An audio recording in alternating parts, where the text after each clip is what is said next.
नमस्कार सर्वांना. लोकराज्य अकॅडमीच्या पोलीस भरती टेस्ट सिरीजमध्ये सर्वांचं सहर्ष स्वागत. तर आज पाहणार आहोत आपण पोलीस भरतीची जी काय तिसरी टेस्ट आपण घेतली होती, तर या तिसऱ्या टेस्टचं मराठी व्याकरण या विषयाचं विश्लेषण. तर जास्त वेळ न घेता पाहूयात की कशा पद्धतीने आपण मराठी व्याकरणचे प्रश्न सोडवले पाहिजेत.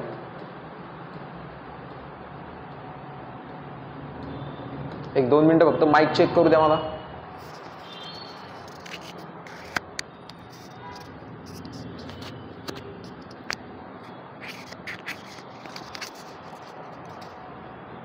चला ठीक आहे. तर मराठी व्याकरणचा पहिला प्रश्न आहे,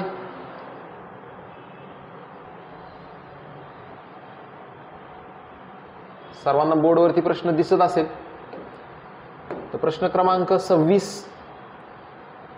तत्पूर्वी या PDF टेस्ट मिळवण्यासाठी आपण आपल्या टेलिग्राम चॅनलला तुम्ही फॉलो करू शकता. लोकराज्य अकॅडमी मराठीमध्ये तुम्ही सर्च करा. तुम्हाला सर्व प्रकारच्या आत्तापर्यंत झालेल्या टेस्ट या तुम्हाला PDF स्वरूपामध्ये पाहायला मिळतील. आणि चॅनलवरती जर नवीन असाल तर चॅनलला लाईक करा, शेअर करा आणि सबस्क्राईब करायला विसरू नका. पहिला प्रश्न आहे पहा, स्मिता आरोग्याकडे दुर्लक्ष करू नको.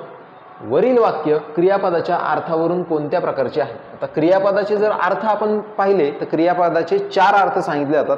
त्याच्यामध्ये स्वार्थी क्रियापद आहे, आज्ञार्थी क्रियापद आहे, विद्यार्थी क्रियापद आहे आणि संकेतार्थी क्रियापद आहे. या ठिकाणी जर आपण पाहिलं तर वाक्याच्या शेवटी नको आहे, बरोबर. स्मिता आरोग्याकडे दुर्लक्ष करू नको, एक प्रकारची आज्ञा या ठिकाणी करण्यात आलेली दिसते स्मिताला. आणि वाक्याच्या शेवटी नको म्हणजे ओ आहे. वाक्याच्या शेवटी आ उ असे जर प्रत्यय येत असेल वाक्याच्या शेवटी, क्रियापदाच्या शेवटी, तर त्या ठिकाणी निश्चितपणे आज्ञार्थी क्रियापद असतं. विद्यार्थी क्रियापद ओळखण्यासाठी वाक्यामध्ये कर्तव्य, शक्यता, योग्यता, इच्छा हे जर वाक्यामधून समजत असेल तर त्या ठिकाणी विद्यार्थी क्रियापद असतं. संकेतार्थी क्रियापदामध्ये जर अट असेल, जर तर अशा प्रकारचं जर अट असेल तर त्या ठिकाणी संकेतार्थी क्रियापद असतं. आणि वाक्याच्या क्रियापदावरून फक्त जर काळाचा बोध होत असेल तर त्या ठिकाणी स्वार्थी क्रियापद असतं. पाहूयात दुसरा प्रश्न. कोळ्याच्या जाळ्यात मासे आले. कोळ्याच्या जाळ्यात मासे आले वरील वाक्यातील मूळ उद्देश असलेला शब्द कोणता आहे? मूळ उद्देश म्हणजेच वाक्यातील कर्ता हा असतो वाक्यातील उद्देश, आणि वाक्यातील क्रियापद हे असतं वाक्यातील विधेय. या ठिकाणी जर आपण पाहिलं, कोळ्याच्या जाळ्यात मासे आले, वाक्यामध्ये क्रियापद आहे आले, बरोबर. म्हणून आलेले कोण आहेत तर मासे आहेत. म्हणून या ठिकाणी योग्य आन्सर आहे विद्यार्थी मित्रांनो मासे. कारण वाक्यातील उद्देश म्हणजे असतो वाक्यातील कर्ता, येणारे कोण आहेत तर मासे आहेत. ठीक आहे. चला पुढचा प्रश्न. मराठी उपसर्ग घटित असलेला शब्द ओळखा. म्हणजे उपसर्ग घटित आणि प्रत्यय घटित अशा 2 प्रकारचे शब्द आहेत. उपसर्ग हे लागतात शब्दाच्या आधी आणि प्रत्यय लागतात शब्दाच्या शेवटी. या ठिकाणी जर आपण पाहिलं तर अनुभव, ऐन, हंगाम, अतिशय, म्हणजे अनुभव हा जर आपण पाहिला तर हा संस्कृत उपसर्ग आहे. ऐन हंगाम हा जर आपण पाहिला तर फारसी किंवा अरबी उपसर्ग दिसून येतो आपल्याला. अतिशय हा जर उपसर्ग पाहिला तर हा देखील संस्कृत उपसर्ग आहे. म्हणून या ठिकाणी योग्य आन्सर आहे आड काठी. उपसर्ग घटित शब्दाच्या आधी उपसर्ग लागतात, शब्दाच्या शेवटी प्रत्यय लागतात. पुढचा प्रश्न. मराठीत एकूण व्यंजनं किती आहेत? मराठीमध्ये जर आपण पाहिलं तर एकूण व्यंजनांची संख्या आहे 34, एकूण स्वरांची संख्या आहे 14, स्वरादी आहेत 2. टोटल जर वर्ण आपण पाहिली तर मराठी वर्णमालेमध्ये टोटल वर्ण आहेत 52. विशेष संयुक्त व्यंजनं ही देखील आहेत 2. पुढं विसर्ग संधी असलेल्या सामासिक शब्द ओळखा. म्हणजे विसर्ग संधीचं तुम्हाला उदाहरण ओळखायचं आहे. देव अधिक आलय स्वरसंधी, सूर्य अधिक अस्त स्वरसंधी, कला अधिक आनंद स्वरसंधी, अध अधिक वदन, दॅट इज कॉल्ड विसर्ग संधी. योग्य आन्सर आहे विद्यार्थी मित्रांनो अधो वदन. पुढे जाऊयात. शेजारची तारा यंदा MBBS झाली. शेजारची तारा यंदा MBBS झाली. वरील वाक्यातील अधोरेखित शब्दाची जात सांगा. या ठिकाणी अधोरेखित केलेला शब्द आहे विद्यार्थी मित्रांनो तो म्हणजे तारा. आणि या ठिकाणी जर आपण पाहिलं तर तारा म्हणजे आकाशातील तारा नाही, तर तारा म्हणजे ही एक मुलगी आहे. म्हणून या ठिकाणी विशेष नाम हे याचं योग्य आन्सर आहे. पुढे जाऊया. 32 नंबरचा प्रश्न आहे. बोका या शब्दाचे स्त्रीलिंगी रूप कोणते आहे? तर लक्षात घ्या विद्यार्थी मित्रांनो, बोकाचे स्त्रीलिंगी रूप या ठिकाणी जर आपण पाहिलं तर भाटी आहे, खोंड कालवड आहे, उंट सांडणी आहे, मोर लांडोर आहे. ठीक आहे. चल पुढचा प्रश्न. पंचमी विभक्तीचे अनेक वचनी प्रत्यय कोणते आहेत? तर पंचमी विभक्ती प्रत्यय जर आपण पाहिलं तर पंचमी विभक्तीचे प्रत्यय आहेत उन, हुन. संबोधन विभक्ती आहे, षष्ठी विभक्ती आहे, द्वितीय आणि चतुर्थी विभक्तीचे हे प्रत्यय आपल्याला पाहायला मिळतात. म्हणून योग्य आन्सर आहे विद्यार्थी मित्रांनो ते म्हणजे उन, हुन. विभक्ती आणि त्याचे प्रत्यय त्याचबरोबर त्याचे कारकार्थ याचा संपूर्णपणे चार्ट हा आपला तोंडपाठ असला पाहिजे. पुढचा प्रश्न. जो तळे राखतो तो पाणी चाकतो. बरोबर. वरील वाक्यात अधोरेखित सर्वनामाचा प्रकार सांगा. आता या ठिकाणी जर आपण पाहिलं जो राखतोय तो चाकतोय म्हणजे या ठिकाणी जर आपण पाहिलं तर या ठिकाणी उत्तर आहे संबंधी सर्वनाम. पुढे जाऊया. माझी मुलगी आविष्का दुसऱ्या वर्गात शिकत आहे. माझी मुलगी आविष्का दुसऱ्या वर्गामध्ये शिकत आहे. या ठिकाणी जर आपण पाहिलं तर पहिल्या, दुसऱ्या, तिसऱ्या म्हणजे या ठिकाणी क्रम दर्शवला जातोय. योग्य आन्सर आहे विद्यार्थी मित्रांनो क्रमवाचक संख्या विशेषण. गणना येणार नाही, आवृत्ती येणार नाही, पृथक्कत्व देखील येणार नाही. ठीक आहे. चला पुढचं प्रश्न आहे. गावात हत्ती येईल. गावात हत्ती येईल. अधोरेखित क्रियापदाचा प्रकार हा कोणता आहे? या ठिकाणी जर पाहिलं तर प्रायोजक क्रियापद होणार नाही, आणण्याची क्रिया दुसऱ्याकडून होत नाहीये, शक्य क्रियापद शक्यता दर्शवलेली नाहीये, साधित क्रियापद नाहीये कारण धातू साधिताला प्रत्यय लागून तयार झालेलं हे साधित क्रियापद नाहीये. म्हणून या ठिकाणी योग्य आन्सर आहे सिद्ध क्रियापद. काप, आठव, स्मर, लोट, ये या प्रकारची क्रियापद ही याला जर प्रत्यय लागले तर त्या ठिकाणी ती सिद्ध क्रियापद होतात. चला जाऊयात पुढचा प्रश्न. अनुराग पुस्तक वाचत असतो. आता ही वाक्यातील काळ ओळखा असा प्रश्न आहे पहा. अनुराग पुस्तक वाचत असतो. आता वाचत असतो बरोबर म्हणजे या ठिकाणी जर पाहिलं तर भविष्यात अजिबात नाही. ठीक आहे. कारण भविष्यात पाहिजे असतं तर वाचत जाईल आलं असतं. रीती भूतकाळ नाही, वाचत होता होऊ शकत नाही. अपूर्ण वर्तमान काळ तर येणारच नाही. या ठिकाणी रीती वर्तमान काळ हे याचं योग्य आन्सर आहे. चला पुढचा प्रश्न. बोलून हा शब्द क्रियाविशेषण अव्ययाचा कोणता प्रकार आहे? बोल पासून बोलून धातू साधित क्रिया विशेषण.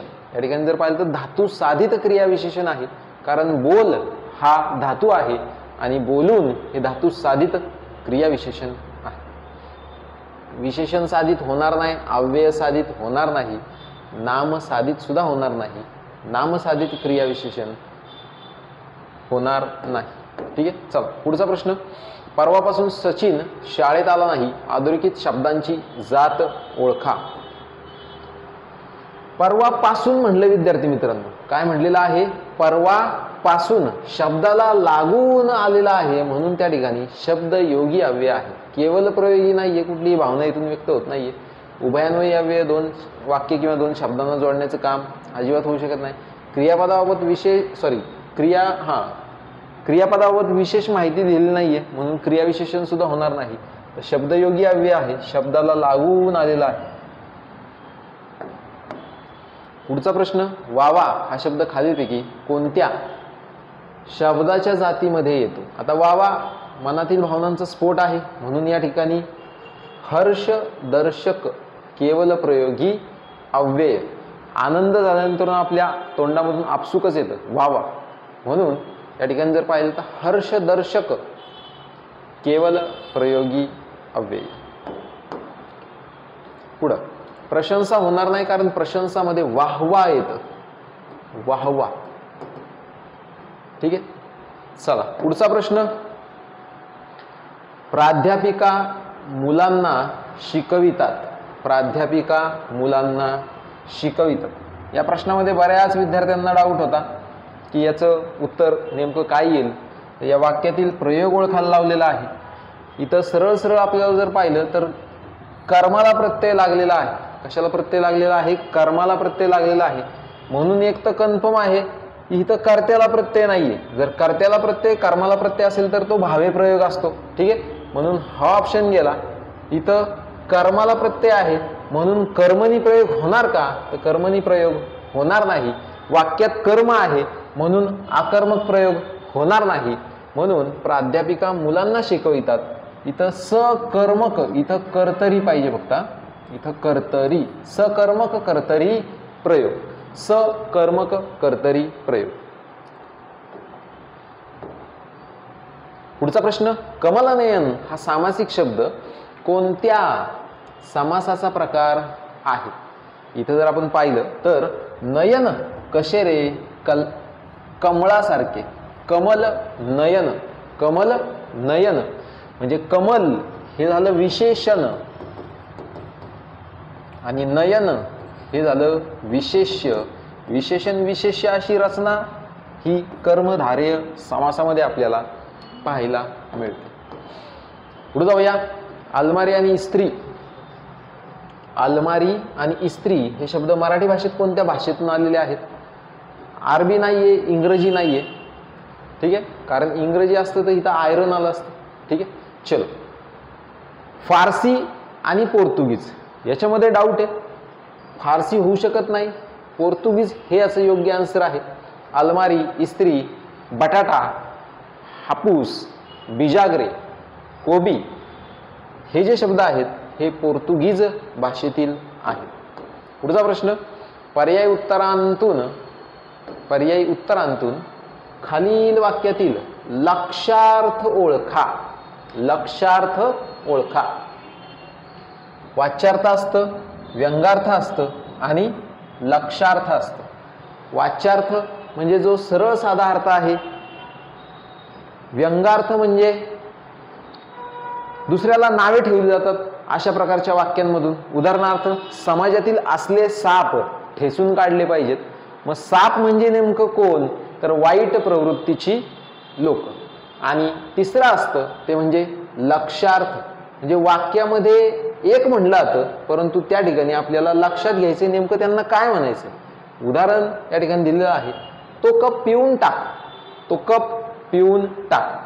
तर कपामध्ये भाकरी होऊ शकत नाही, भात होऊ शकत नाही, रोटी होऊ शकत नाही. तो कप पिऊन टाक म्हणजेच काय रे? त्या कपात असलेला चहा त्या ठिकाणी पिऊन टाक. याची अजून जर उदाहरणं सांगायची झाली तर याच्यामध्ये आपल्याला उदाहरण सांगता येईल की आम्ही गहू खातो. आता आम्ही गहू खातो म्हणजे नेमका गहू खातोय का? तर नाही, तर गव्हापासून बनवलेल्या चपात्या खातो. चला जाऊयात पुढचा प्रश्न. एखाद्या शब्दासाठी असलेला पर्याय दाखविण्यासाठी दोघांच्या मध्ये वापरले जाणारे चिन्हास. आता पर्याय म्हटले नक्कीच योग्य आन्सर असणार आहे विकल्प चिन्ह. पुढचा प्रश्न. शुद्धलेखन दृष्ट्या अचूक शब्द कोणता? तर पहिलाच शब्द योग्य आहे कृतज्ञता. कृतज्ञ हा होऊ शकत नाही. कृतज्ञान होऊ शकत नाही. कृतज्ञता होऊ शकत नाही. कृतज्ञता. कृतज्ञता म्हणजे नेमकं काय? तर केलेले उपकार जाणणारा. चल. आणि कृतज्ञता म्हणजे केलेले उपकार न जाणणारा. असो कुणी उपकार जाणो या न जाणो आपण आपलं काम चालू ठेवायचं आहे. पुढचा प्रश्न. जीर्णोद्धार म्हणजे काय? आता बऱ्याच वेळा हा शब्द पहा मंदिरांसाठी वापरला जातो की मंदिराचा जीर्णोद्धार, मूर्तीचा जीर्णोद्धार केलेला आहे. म्हणजे नेमकं काय? तर जुन्याची दुरुस्ती करणे. ठीक आहे. म्हाताऱ्यांचा उद्धार होऊ शकत नाही, न पचलेलं अन्न उलटून घेणे अजिबात नाही, सामाजिक सुधारणा होऊ शकत नाही. तर जीर्णोद्धार म्हणजे नेमकं काय, तर जुन्या वस्तूंची केलेली दुरुस्ती, दॅट इज कॉल्ड जीर्णोद्धार, रिन्युएशन असं त्याला म्हणता येईल. चला पुढील वाक्प्रचाराचा अर्थ सांगा. हात हलवत परत येणे. हात हलवत परत येणे म्हणजे नेमकं काय, तर माहिती मिळण्यात अपयश येणे होऊ शकत नाही, निकृष्ट प्रतीचा माल पदरात पडणे होऊ शकत नाही, सुरक्षितता वाटणे होऊ शकत नाही, तर काम न होणे. काम न होणे म्हणजेच काय, हात हलवत परत येणे. ठीक आहे, कसं असं. ठीक आहे, चलो पुढचा प्रश्न आहे 49 नंबरचा. पुढील शब्दाच्या विरुद्धार्थी असलेला शब्द कोणता. काय विचारलंय, विरुद्धार्थी शब्द. ताबडतोब. ठीक आहे, ताबडतोब म्हणजे काय रे, लगेच, लवकर, होणार नाही, लगबगीने, होणार नाही, हंगामीता, अजिबात नाही, ताबडतोब, लवकरात लवकर. त्याच्या विरुद्ध आहे सावकाश. पुढचा प्रश्न जाऊयात. रिकाम्या जागी योग्य म्हण लिहा. आधीच विदाऊट तिकीट, त्यात डब्यात टीसी आला म्हणतात ना. म्हणजे काय म्हटलं इथं, याने आधीच तिकीट नव्हतं काढलं. ठीक आहे, आधीच काय तिकीट नव्हतं काढलं, त्यात आला तिथं काय, टीसी. म्हणजे या ठिकाणी जर पाहिलं तर योग्य आन्सर पहा. दामकरी काम होऊ शकत नाही, चोराच्या मनात चांदणं पण नाही, झाकली मूठ 1.25 लाखाची नाही होऊ शकत. तर योग्य आन्सर आहे 4, कावळा बसायला आणि फांदी तुटायला. म्हणजे याच्याकडे पैसे नव्हते म्हणून यांनी तिकीट नव्हतं काढलं आणि त्यात काय आलाय, टीसी आलाय. म्हणजेच काय, कावळा बसला आणि तीच फांदी काय झाली, तुटून गेली.